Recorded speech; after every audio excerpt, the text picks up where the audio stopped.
प्रिय विद्यार्थियों, आज हम बात करेंगे मध्यांक की।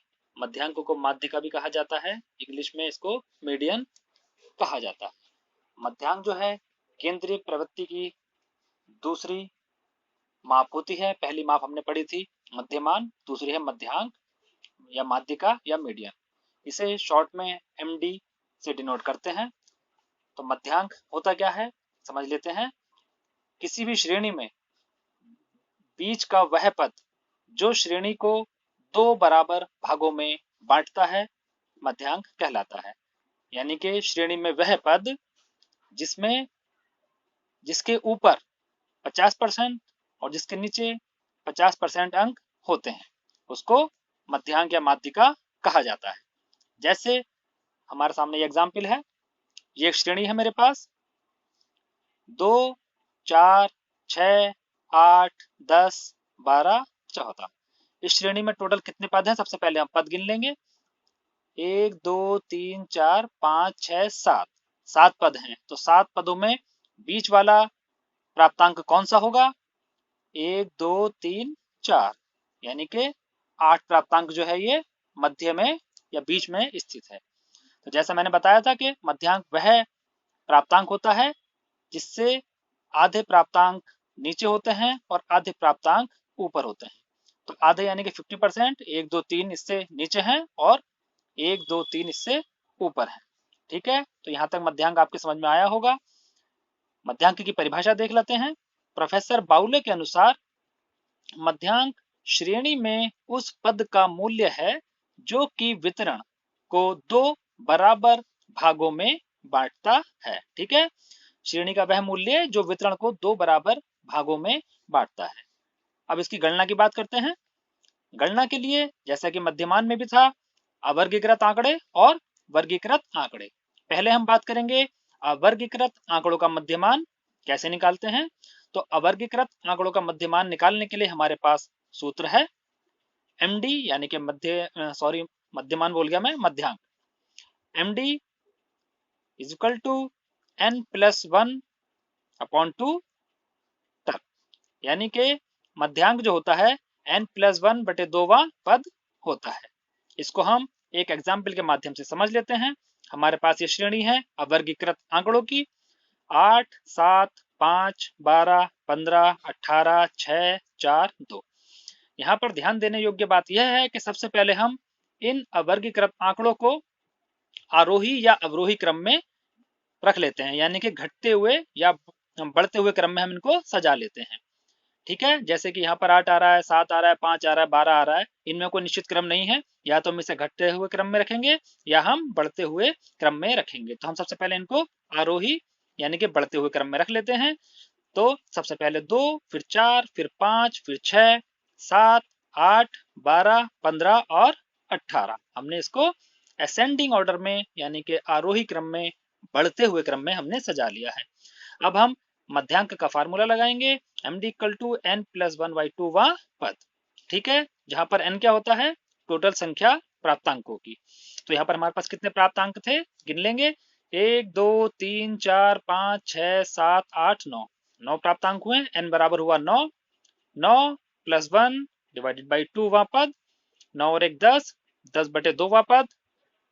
2 से 10 को भाग करेंगे तो आएगा 5, यानी कि 5वां पद। मध्यांक क्या हुआ? 5वां पद। 5वां पद कौन सा है श्रेणी में देख लेंगे। 1, 2, 3, 4, 5, यानी कि ये जो 7 है प्राप्तांक, ये हुआ 5वां पद। इसलिए हमारा मध्यांक हुआ मध्यांक बराबर 7, यानी कि 7। ठीक है, यहां तक आप लोगों के समझ में आया होगा। अब ये तो श्रेणी वो थी जिसमें कि प्राप्तांकों की संख्या विषम थी। ठीक है, वहां पर ये सूत्र से हमने बीच का पद निकाल लिया। अगर ये सूत्र नहीं भी लगाएंगे, हम डायरेक्ट गिनकर भी बीच का पद निकाल सकते हैं, है ना। देख के अंदाजा लग जाता है कि कौन सा पद बीच में आ रहा है। अब जब श्रेणी सम होती है, जिसमें श्रेणी में प्राप्तांकों की संख्या सम होती है, तब बीच वाला पद कैसे हम प्राप्त करेंगे या मध्यांक कैसे प्राप्त करेंगे उसको देख लेते हैं। तो यहाँ पर मैंने ये श्रेणी ली है, इसमें जो प्राप्तांक दिए हुए हैं 30, 33, 34, 35, 37, 40, 42, 46। ठीक है, ये हमारे प्राप्तांक हैं और ये सारे बढ़ते हुए क्रम में रखे हुए हैं। आप पहले चेक कर लेंगे, जब भी हम प्रश्न को सॉल्व करेंगे तो हम देख लेंगे कि वह बढ़ते हुए या घटते हुए क्रम में होने चाहिए। ठीक है, तो ये बढ़ते क्रम में रखे हुए हैं। अब हम मध्यांक निकालेंगे। मध्यांक बराबर n+1/2वां पद। अब n की संख्या हम गिन लेंगे। n कितना है? 1 2 3 4 5 6 7 8। 8, n का मान हुआ 8, तो हम रख देंगे इस फार्मूले में 8 + 1/2। ठीक है, 8 + 1 डिवाइडेड बाई 2वां पद। ठीक है, 8 और 1 9, 9/2वां पद। जब 9 को हम 2 से भाग करेंगे तो आएगा 4.5वां पद, यानी कि 4.5वां पद। अब यहाँ कंफ्यूजन हो जाता है कि 4.5वां पद कौन सा होगा, या तो पद चौथा होना चाहिए या पांचवा होना चाहिए। ठीक है, अब ये 4.5वां पद कौन सा हुआ, तो इसको हम करने के लिए क्या करते हैं कि हम देखेंगे कि 4.5 4 से ज्यादा है और 5 से कम है। ठीक है, 4 से ऊपर है 4.5 और 5 से कम है, तो हम क्या करते हैं, इसमें चौथे और पांचवें पद का मध्यमान ले लेते हैं।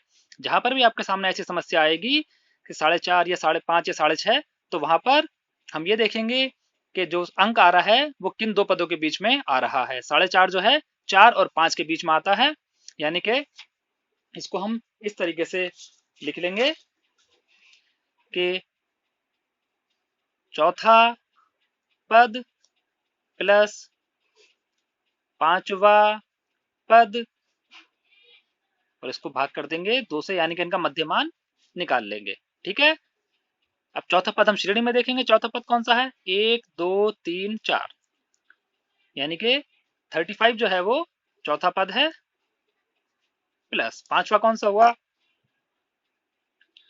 37। ठीक है, चौथा और पांचवा पद लिया और उसको 2 से भाग कर दिया, यानी कि उसका मध्यमान निकाल लिया। ये हुआ 72 divided by 2 is equal to 36। तो यहाँ पर मध्यांक क्या हो जाएगा हमारा? 36। तो ये आप लोगों के समझ में आ गया होगा। जहां पर श्रेणी विषम होगी, ठीक है, जहां पर n बराबर n जो है वहां पर विषम संख्या में होगा, वहां पर सीधे ये फार्मूला लग जाएगा। और जहां पर n सम होगा तो वहां पर हम दोनों पदों का, चौथे और पांचवें पद का मध्यमान ले लेंगे और वही हमारा मध्यांक होगा। तो उम्मीद है यहां तक आप लोगों के समझ में आया होगा। कोई भी कंफ्यूजन होता है तो आप लोग बात कर सकते हैं। Thank you.